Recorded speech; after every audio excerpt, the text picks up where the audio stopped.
I voted for you. You own it.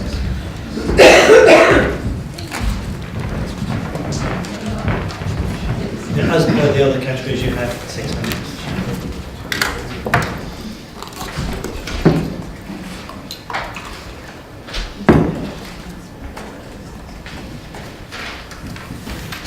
Thank you very much, Chair. By approving this development tonight, I believe that we'll be going against a number of different policies, and in particular CP11 and CC02, which specifically have regard to protecting separate identities of settlements, and would be significant and detrimental loss of green space and countryside, leading to the merger of two settlements and the loss of the gap between two villages, Spencer's Wood and 3 Mile Cross. This proposal will also have a harmful and detrimental effect on the setting of an important heritage feature in our borough, the Grade 2 listed building called Lieutenant's Cottage on the Basingstoke Road. This development site is on a very significant ridgeline, and the height of the buildings along this proposed site would mean that the development would overlook and adversely affect the immunity of this cottage. This application fails to address policies CP3 and TB24 adequately. Crucially, the Landscape and Conservation Officer objected to this application. It is important to stress that this site is not an allocated site for development in the core strategy. It is regrettable that this report cites Keep Hatch as a similar type of development in an SDL that was not allocated land but was granted for permission. This site should not be described as similar, as it is, and it is misleading to do so. Keep Hatch was an infill on a very different type of typography that enables other infrastructure delivery to come forward in another SDL. This site does not have any of these such values, and indeed is a very significant piece of land which separates two very distinct settlements. Tonight we must not be forced into making wrong decisions for our community based on what is not correct regarding 5-year land supply either. 5-year land supply is referenced in 2 sections of the report for a reason to approve this application. Paragraphs 18 to 24 on page 198, and on the second paragraph in the conclusions on page 206. In 2016 to 17, Woking Borough Council further exceeded our ONA numbers by delivering over 12,000 homes. From April 2017 to November 2017, we've delivered over 1,000 new homes. I'd urge this committee to ask for legal advice regarding the St Modwen 2016 case that ended in the High Court. It is not for the Council to prove that sites will be delivered, but that they are capable for delivery. There are a number of other misleading statements in this report. This report states that one of the benefits is the retention of a village settlement through the transfer of the Sound to Woking Borough Council. I ask the committee to ask a simple question. Would the retention of the settlement not be retained fully if this application was refused entirely? Another stated benefit is the traffic calming. As said before, this road already has plans for this. This site will just add more cars onto the stretch of road, which is already over capacity, particularly at the junction of the A33. Even with additional calming, it would be difficult to manage the extra traffic existing and exiting and entering this section of the road, on top of the other traffic anticipated from the SDL development, many of the houses of which haven't already come online. This proposal also offers to improve links to the Rice Green Leisure Centre and also the St Mary's Sound. However, there is already a footpath link to both of these, therefore this is unnecessary. As I mentioned before, this site is on an elevated ridge. It is proposed that the design issues are dealt with at the reserve matter stages. This is not adequate. Shallow style housing would be out of keeping with the surrounding buildings. This does not tell you, and does this not tell you that if you have to provide this style of housing, that this site is not suitable for development due to the potential impact that the houses will have on the visual amenity of neighbouring properties and landscape? This would be in conflict with policies CP3 and CP9. Lastly, this application seeks permission for 55 dwellings. However, the illustrative drawings show 57 dwellings. I'm concerned that at reserve matters, the applicant may seek to increase the numbers of homes. The density and the number of cars would potentially be over and above what was proposed here. This could affect whether or not CC07 has been met. Therefore, I ask the committee to recommend refusal for this application tonight. Thank you, Mr. Chair. Yeah, thank you very much. Well, if you just hit the button, please, before you do. Right, before I open it up to Committee of So I made some notes, and some case officers have made some notes for the questions that have been put. So I'll just do a few at a time because there were a good number. So the first one is the MDDLP, the number being 2,500, and now it's in excess of it. And I think linked to that would be it not being in the SDL. Chair, I'll answer this. Thank you. Yeah, the original SDL was for 2,500. Obviously, we've gone above that. One of the items of that we went to planning inquiry, so it was that got approval there. In terms of the numbers, they're not actually fixed, so they're not designed to be static documents. The SDL, SPDs. If a development is sustainable, then we have to consider it against on its merits. And that's why we're at a number that we're really above those originally indicated. The SPD approach is a very high-level document, so it looks at constraints, it looks at various things across the site, but until you get drawn down into the planning applications, you can't actually see how many you can generally get on site. You can make an estimate, but it may not be the number you're going to get. Okay, thank you. All the speakers mentioned the Grade 2 listed building. I was going to summarise it in the concern about the foundations and the privacy were two of the points that I picked up. Yeah, I'll take this again. Yeah, so the listed building is obviously in the front of the site next to Basingstoke Road. There clearly would be an issue with any construction or any work around listed buildings. It's not actually a planning matter in terms of how a building is secured. It probably should be, but it's not. It's a building control matter, and if the developers or any development around a building, in particular a listed building, happen to damage it, there obviously has to be a proof that that's happening by the cause of the development. It's not actually a planning issue. In terms of the impacts on the listed building, there's definitely an impact, we're not denying that. We think you can put in enough landscaping and distances between the footpaths and the housing is enough to mitigate the impacts. And if you look at actually a lot of the SDLs, you do have listed buildings, unfortunately, that are built around, and they historically were sited away from other houses or on farmsteads, but across the country you'll see they've been built around. So as long as we can mitigate the impacts, which we think we can, that's considered okay. And we could comment on the wildlife protection and drainage and kind of links. These matters are secured by condition. That's to include ecology and also drainage. So just add to that, obviously development site, so that we know there's drainage issues around the area. We've actually been in discussions with Ted Ormby, Crash Dickinson around the Brambles and Mrs. Gray about various issues, and we think we've come up with solutions. In terms of the Sang area, it's obviously quite a large open space area. There's sufficient land for the drainage ponds and the drainage slopes measures that go in, and they'll normally have an improvement over and above a greenfield site. So your runoff rates and your drainage will always be improved on a development site because you can actually catch the water before it gets to cause a problem, basically. No. Okay. Let's go to Chris. There were several comments again or concerns on the traffic. So can you reassure us that the traffic calming is going to be put in early, and perhaps tell us a bit more about the controlled crossing, and probably the footpath is in your area as well, footpath 20. Yep. In terms of the traffic calming scheme, it was identified through the Spencer's Wood Freemark Cross part of the SDL application a number of years ago. That was identified and secured through a Section 106 trigger. Everybody who is drifting through Shinfield is aware that there's quite a bit of development taking place at the moment, as well as a number of roadworks. It's been identified that the trigger was initially set at 150, however that's been met and passed, with the houses being built South Croft Road currently, and in terms of its delivery, it's been deemed acceptable when we had a look at it to push that back to ensure that no abortive works are undertaken.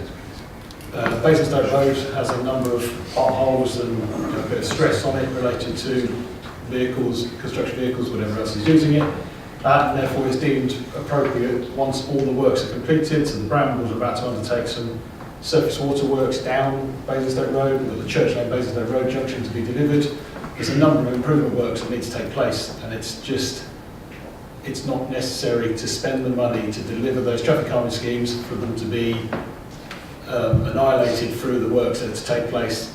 So the plan is to basically undertake all of the traffic works in that area, then deliver the traffic calming scheme, which will improve the surface, improve the area, deliver the crossing at the same point, and do the white lining scheme, so we don't end up with abortive works, we end up with the final scheme that can then allow for the traffic reduction from 40 to 30 to be delivered at the same time.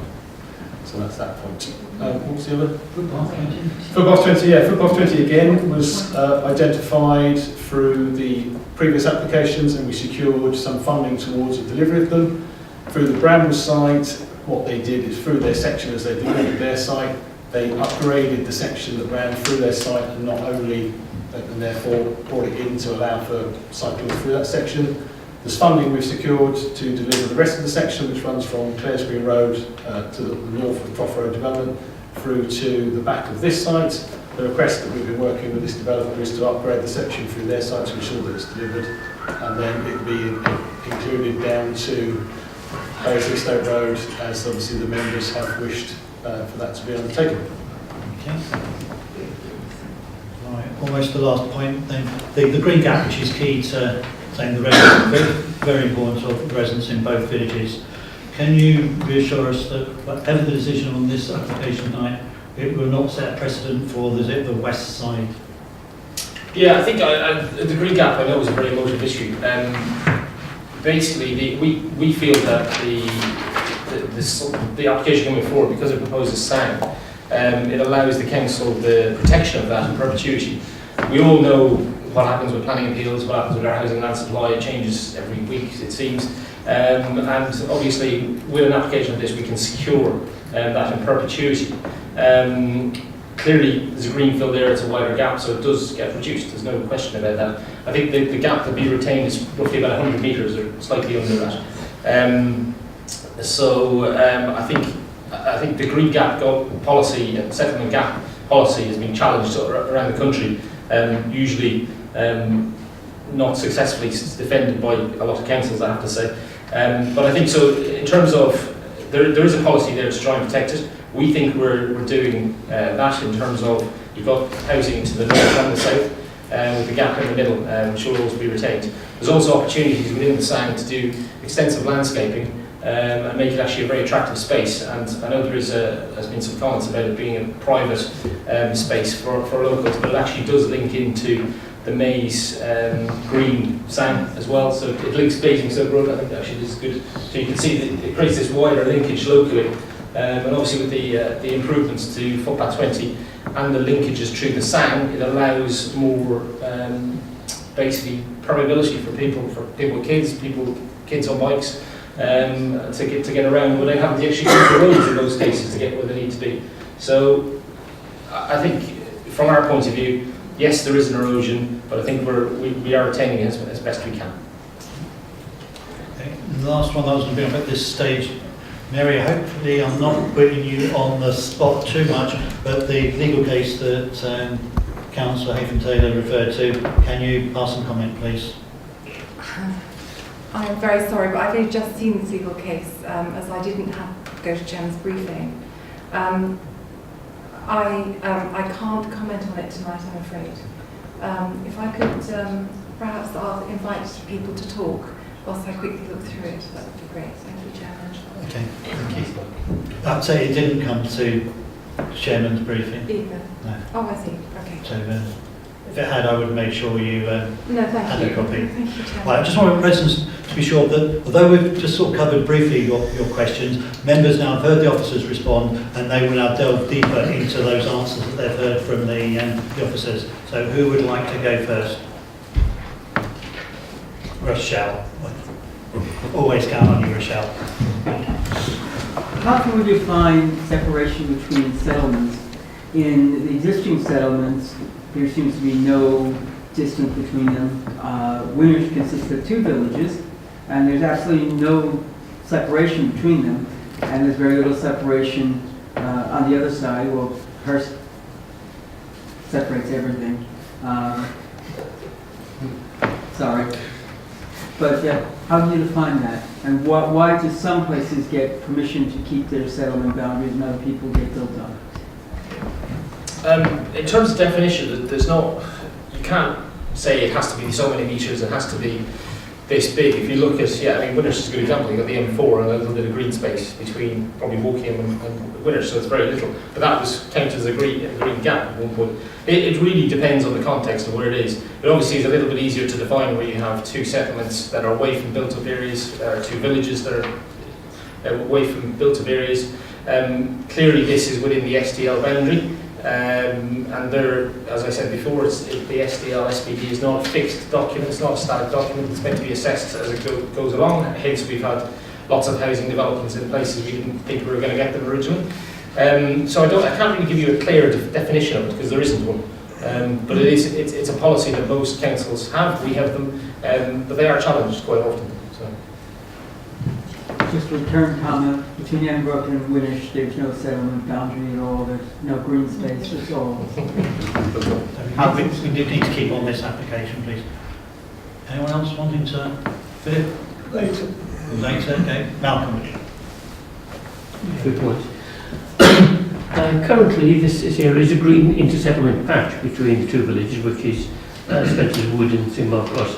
And these are rapidly disappearing things. So, unless we have to build on them, I'd rather we didn't. And the question is, do we have to build? Is this really an SDL? I'm not sure of the status. It says it's a non-allocated SDL. SDL creep it is. Sorry? It's SDL creep. It's a creep, yes. So, because those areas are disappearing, it's not really SDL. It's not something we necessarily would have to do, I imagine. And we've already, even if it were an SDL, there was a number there before, we've exceeded that. So I'm not sure why we choose to add extra to it. I also looked at this thing about the 5-year supply, which of course is the thing that we're now looking at, about the model thing, where we may well be ahead of our obligations anyway. So I have some resistance to this on a number of factors. Would you like to respond, please? I think I've answered the question about the SDLs in terms of we're above the numbers, but again, it's not a static document. It's as the process goes on. I think if you look at the map here, you'll see the actual site. It's within the SDL red line boundary, but it's not allocated for housing or any development at this stage. So that's where we are. I think I'm not sure the last point you raised. But the fact we've exceeded the numbers that would have been allocated to that area. Again, it's if it's sustainable and it can be met and it can be mitigated against, then we can't stop if we've just got a number in a plan. So the fact we have 2,500 units in this plan, it doesn't mean we can stop at 2,500. And we have to determine the application that's put in front of us by the developers. It obviously came in as is, and we've looked at it against the policies, and that's why we think we can support it. And I think for our point of view, the reason is obviously there's numerous points that are outlined in the report, but I think one of the key things for us is actually we do secure that green gap, and it may be smaller, but we are securing it. Angus? Thank you, Chairman. 3 points really. One, so following on from that, I'm very confused, and I don't think I could make any comment until we've got merged talking about having exceeded the 2,500 by some considerable margin, and the principle of development if it's site that is appropriate, and we haven't even decided that in some respect, and this whole thing about the 5-year land supply. So I think we need to hold till we get some advice on that. One very small point, which I did raise on the site visit, there's some power lines going across the site. Can we be clear that they will not be a feature when it's developed? Perhaps I just have an answer to that now. Come to my last point. So on the power lines issue, I believe they're being undergrounded. They're telling me they are. Again, going back to the 2,500, I think if you look at North Woking, prime example I know very well, that was allocated for a lot less. We're at 2,000 houses now, and it's really if it can be mitigated or not. We feel it can be in that instance and in this instance, and that's why we're recommending approval. I think probably as members and definitely myself, need to also set that, as I say, against this discussion about 5-year license and how that affects it. My third point is about permeability. When Shinfield was first expanded 15 years ago, whatever it was, there was a whole bunch of different sites set there, and they all were just sealed units themselves. There was no permeability in access through. I think I'm right in saying that the Crest Nicholson site, backing on footpath 20, where there was the issues, but there's no access from the development onto that footpath. So that would almost presuppose that this development, if it was approved, would give access through it for the people from the site in the bottom there into the whole Sang system, and that seems to be if there was direct access through, it makes sense, but if not, you've got to come right round to the Basingstoke Road to get into the whole Sang system. So has permeability actually been thought through? Yeah, I mean, that was one of the key points of this. You've obviously got footpath 20 that runs along the eastern boundary, which somebody's pointing out there, and the brambles, it links into that. Footpath 20, I don't know if you've ever been down there, is just a mud footpath, it doesn't really do anything. So it doesn't really get you anywhere. When you get to Maze Farms, it's a mowed footpath you get onto. So the benefits of this scheme is you create that permeable link by improving the entire footpath 20 onto the crest of the scheme, which takes you down to Royal Sports Centre. You also do a new path, so we've agreed with the applicants. We put a proper path in, one through the Sang as well from Basingstoke Road, but also across Maze Farm, Sang to Oakbank School. So it links in there. So you do create this wider local network and wider network throughout the area by this site. So just quickly, currently, so Angus, just so you know, so from obviously the car park at the bottom of Closeby Road, footpath 20 runs this whole length all the way up to the Fruit Base Road. So currently you can come up here.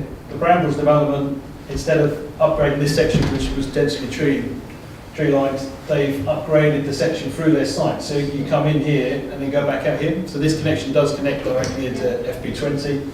Again, we're looking for this section to be upgraded through the site, and we've secured Section 106 money to upgrade the bottom section and to finalise some of the northern parts, as well as the footpath elements that the scheme provides, as Colin's just mentioned. But maybe from when I was looking at it a year or so ago, they couldn't do that because a lot of the construction was going along on the side there. So there is permeability now. Yeah, during the winter, obviously, unfortunately, during some of the winter months, it did become very waterlogged. There were issues that have been addressed now, and obviously through the Section 106 secured, that footpath is due to have further improvements, maybe flexi-paved like we've been doing with the other greenways. Philip? Yeah, Chairman, I was quite concerned on the site visit with the location of a parcel of the houses on the bridge. And it struck me that this would be visually very impacting on the general wall nature of the site. And very, very, very visible.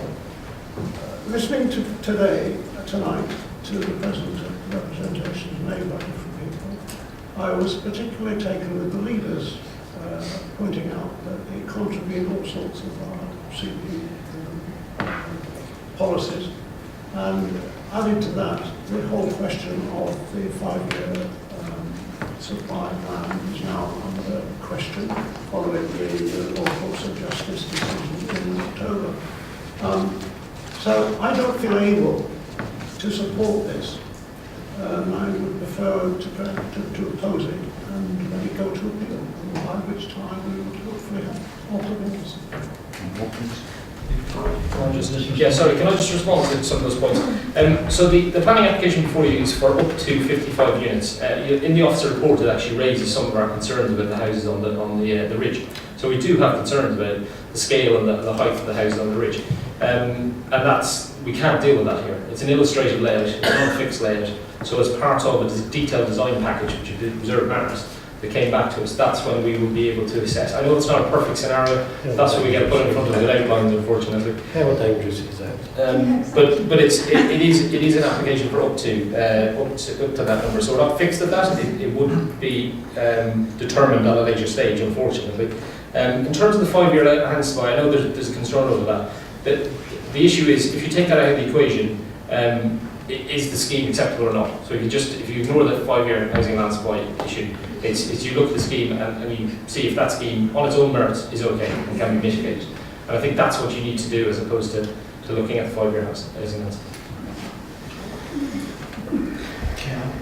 I have a quick question for you. As I've already said, we've got a large number of houses waiting to be built. There's a call for sites at the moment. There's a process that is going through with a large number of applicants putting in applications in possibly a lot better positions than this one, more suitable in every way. So I'm concerned this speculative application may make some of those better applications not viable, because they'll then be competing with all these houses being built. I mean, the viability question in terms of marketing is I suppose there's no real answer to that. I mean, in terms of planning, we can't actually look at the market. We can't dictate what's going to happen and what's not going to happen. All I can say is on this scheme, the site directly to the north is Taylor Wimpey, and they have committed to submitting the reserve matters package within a year, which is normally 2 years to submit. My understanding is they want to build that quick if they can, but in terms of us being able to make a decision based on this having an impact on another site, we can't from a planning point of view, unfortunately. Does anyone else? John. Thank you. I mean, I don't think the 5-year land supply is something that needs to be in this report. I don't think it needs to be discussed here. It needs to be discussed at another place. I'm just reminding officers that the local plan refresh we're going through at the moment, and there is this judgment which you may like to read. I brought you a copy, which clearly lays out what the NPPF says about the 5-year land supply, and that's 3 raw lords and a High Court judge. So I think they've probably got an idea of what they're talking about. So I won't talk any more about the 5-year land supply. What I will talk about, because you brought it up, is Keephatch Beach. Keephatch Beach was an application that was additional houses on that site, and the reason it was brought to us was because the developer offered to deliver a piece of road 2 years early, saving the council substantial amounts of money. It also meant it was supported by all the members. They also offered a bund all along the A329 to protect existing residents and new residents from the noise from the A329. And there was no listed building involved in that. So please, you cannot compare this at all to Keephatch Beach. I don't think I've ever seen an application with so many of our policies being compromised. And whether you're doing it because of the 5-year land supply, I don't know. But I just cannot see a way, bearing in mind there must be 8 policies here that this doesn't comply with. Not talking about the harm to the listed building. And again, as one of the excuses of harm not to the listed building is a 5-year land supply. I don't think we as a planning department, a planning committee, can sit here and decide on what our 5-year land supply is. I can't support this. I think I said it. Mary, can you come back at all on this case? I know it's short notes. Okay, the situation is, I can tell you what the case is about. The thing about cases is there's always factual differences. This was a case where planning permission was refused, and really it's about analysis of 5-year land supply. As has been identified, it's a very complicated subject, and I don't think it's not something I've taken instructions on, but it's not relevant by the looks of the report. Is it, Conrad? No.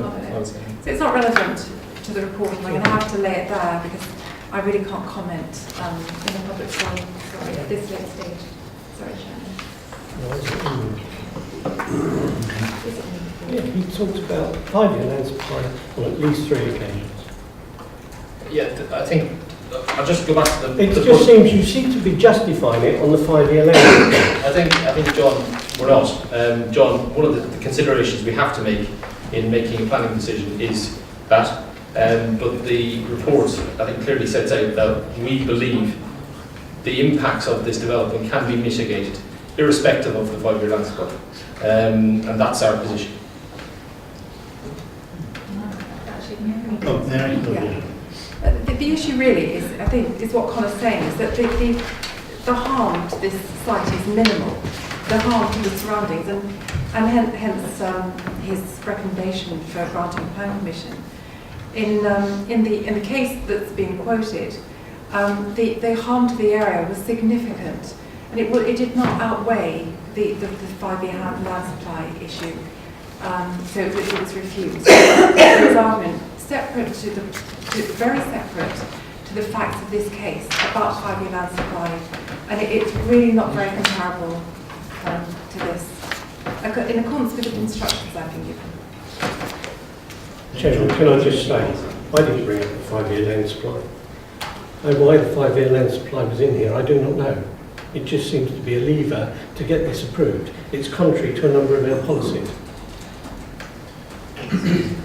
Yeah, I'm going to add something. When you say contrary to policies, it's there in the conclusion. The proposed residential development would therefore potentially conflict with the aims of policies CP9, CP11 of the core strategy and policy CC02 of MDDLP, SOM4 SPD and the Chinfield Parish Neighbourhood Plan. I mean, there is some conflict with policies.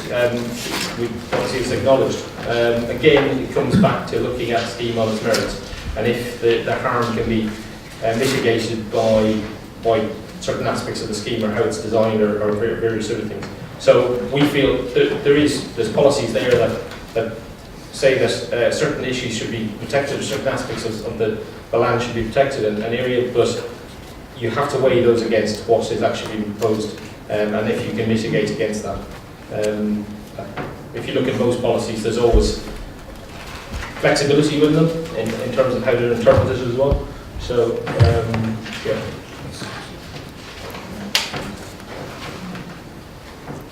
Oh, Angus.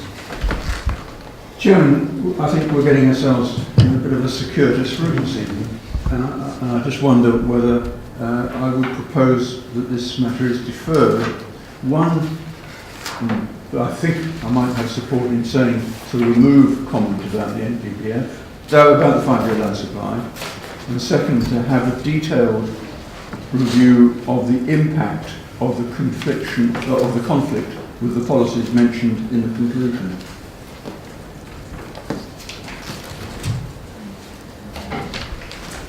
And without that, I don't think I couldn't make a balanced judgment on where we are at this point in the evening. Before we come to that, Michelle, I just wanted to add to it, and I would like some more in depth on that case, that previous case, because Mary's only had a couple of minutes to look at it, so I would like that added to what you've suggested. Can I just say, Chairman, my illustration, my suggestion of looking at this case is nothing to do with the actual case. As Mary says, every case must be judged on its merits. The only thing I'm talking about is the definition arrived by the High Court judges and the Supreme Court judges on the definition of 5-year land supply. I didn't bring it up, it's in the document. I would have judged this application purely and simply on what was put before me, but it's being used as a tool to force this application through, and I'm not prepared to submit to that. Philip? Yes, I would be against deferring this. I think we should vote because it contravenes so many of the policies of the council. It's not required, it's not necessary. I think on a personal basis it has a big visual impact on the surrounding. Michelle? I would like to defer because I think that we need to have the information better from Mary and a better idea of what actually what actually is happening with this, rather than what the effect of this case law is and whether there is case law, and whether case law is actually relevant for us to decide that. Because we're supposed to be deciding the merits of the actual application, not what the potential of the application could do to someplace else. Yeah, John? Yeah, Rochelle, you cannot compare, as Mary said, you cannot compare applications.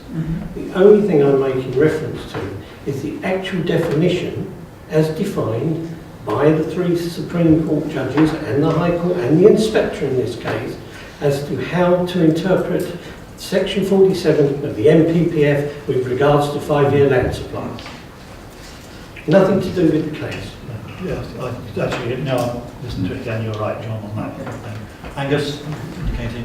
Just sort of picking up on Philip's point there, I think we may well come to that conclusion that we want to refuse it, but I think if we were going to refuse it, we want to be absolutely certain of the case on which we are going to refuse it, so it isn't a sort of, I won't say wishy-washy, but it's not defined enough to stand a chance at appeal. So I do believe we do need to look at it a bit more carefully and have really rigid rules if we are going to not to oppose this application. Rochelle, did you second that? Like, before we go to that vote, I would like just to hear the opinion of the members that haven't spoken after about the deferral, which would be Bill and Malcolm. So, Bill? Personally, I would like to see it deferred. I would like more advice on the wording of the 5-year plan and why we are going against our own policies. I want greater understanding of that. Malcolm? It's a difficult choice, really. I don't like it for a number of reasons, because it breaks all of our own rules, and I would rather, I think, vote against it, to be honest. Okay. Yeah, Mary? It sounds like you're inclined to refuse it. So I agree with Angus. It's better for officers to go back and get all the reasons for refusal done properly rather than deciding on them at this late stage in the evening. We need to get more information from the officers with regards to reasons for refusal if they're going to help members. Yeah, I mean, my preference would be that we defer it and we can come back to you on the next occasion with the reasons that we set out and do the basically say why we're going against policies if possible. In terms of getting reasons for refusal, yeah, I think if that was the case, we'd need to come up with something. So. Any more comments? No? Right, Angus, as you proposed it, would you just like to say again what the proposal is so we're all clear? I propose deferral for a clearer understanding of any relevance of 5-year land supply and for clearer reasons for the conflict with policies as mentioned in the conclusion of the report. Okay, so that's been seconded by Michelle. Are we all clear what we're voting for? This is those in favour of a deferral. Please show. So that's 1, 2, 3, 4. All those against? 1, 2, 3. So it's for a deferral. Thank you, members. Sorry, can I ask the member of the public, what does that mean? Do we have to come back and speak again? Sorry. When? Yes. Maybe next committee, I suspect. Yes. It will probably be at a month's time.